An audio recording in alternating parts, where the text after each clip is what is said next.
اب میں دعوت دوں گا ہمارے ملک کے صف اول کے دانشور، ہماری سیاست، خیبر پختونخوا کی سیاست، پاکستان کی سیاست سے 5 دہائیوں سے منسلک جناب افراسیاب خٹک کو، اور میری گزارش یہ ہوگی خٹک صاحب سے کہ جو باتیں ہم نے سنی بابا جان سے، پلیجو صاحب سے، منظور پشتین سے، یہ مسئلہ کیا ہے، اس ملک میں کیا ہو رہا ہے، کیا وجہ ہے کہ وہ گلگت بلتستان ہو، وہ خیبر پختونخوا ہو، وہ سندھ ہو، جو شکایات ہم سن رہے ہیں اس ریاست کے کا کیا وہ کانٹرڈکشن ہے، کیا وہ خوف ہے، کیا وہ خطرہ ہے جس کی وجہ سے اس بربریت کا سامنا اتنے لاکھوں کروڑوں لوگوں کو کرنا پڑ رہا ہے. شکریہ.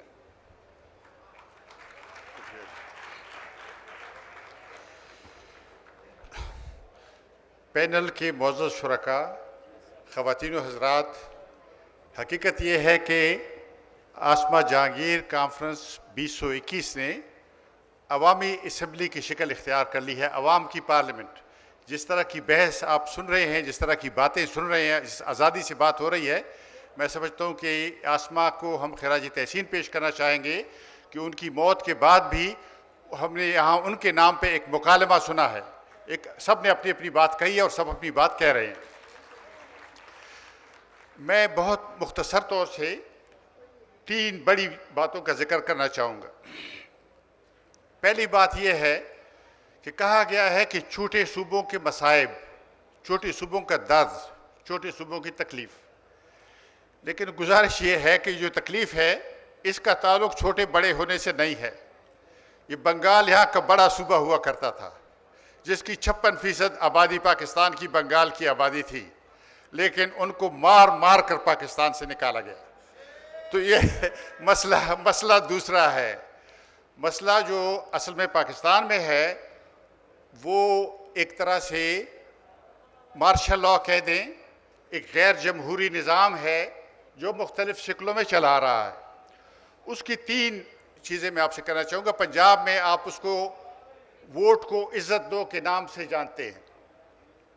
ہم چھوٹے صوبے جیسے کہتے ہیں اس میں ہم اس کو صوبائی خود مختاری کے طور پہ جانتے ہیں، لیکن اس میں بھی گزارش یہ ہے کہ دیکھیں کچھ پیش رفت ہوئی اس محاذ پہ. آپ نے دیکھا چارٹر آف ڈیموکریسی 2006 میں اس پر دستخط ہوئے. 2 بڑی پارٹیوں نے وہ بنایا، پھر ساری پارٹیوں نے اس کو قبول کیا، جس میں کہا گیا کہ جو کنکرنٹ لسٹ ہے اختیارات کی اس کو ایبالش کر دیا جائے گا، اس کو ختم کر دیا جائے گا. یہ 2006 میں فیصلہ ہوا.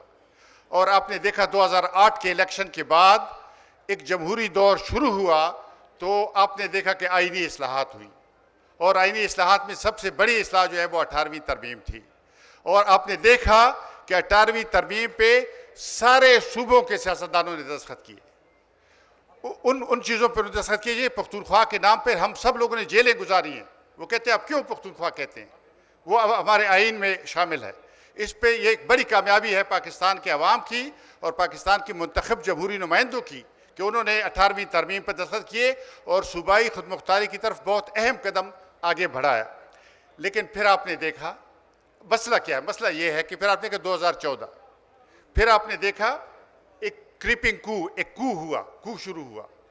اور آپ نے دیکھا کہ جب 2018 میں انتخابی ڈاکے کے ذریعے سامنے آیا تو پھر آپ نے دیکھا کہ جنرل باجوہ سے بیان نکلا اخباروں میں اور کہا گیا کہ 18ویں ترمیم شیخ مجیب کے 6 نکات سے بھی زیادہ خطرناک ہے، زیادہ زہریلی ہے، پوائزنس ان کے الفاظ. اب دیکھیں یہ جرنیلوں کا کیا کام ہے کہ وہ آئین پہ تبدیلی کے بارے میں بات کریں گے؟ اگر کریں گے وہ استعفیٰ دے کے الیکشن لڑ لیں اور پارلیمنٹ میں آ کے بات کریں. یہ کیا بات ہوئی؟ دیکھیں نا یہ تو قابل قبول نہیں ہے. دس از ان ایکسیپٹیبل. دیکھیں نا اگر آپ جرنیل اس طرح بات کرے گا تو پھر تو جرنیل کے مقابلے میں مجھے جرنیل لانا ہونا گا. یہ کیا بات ہے؟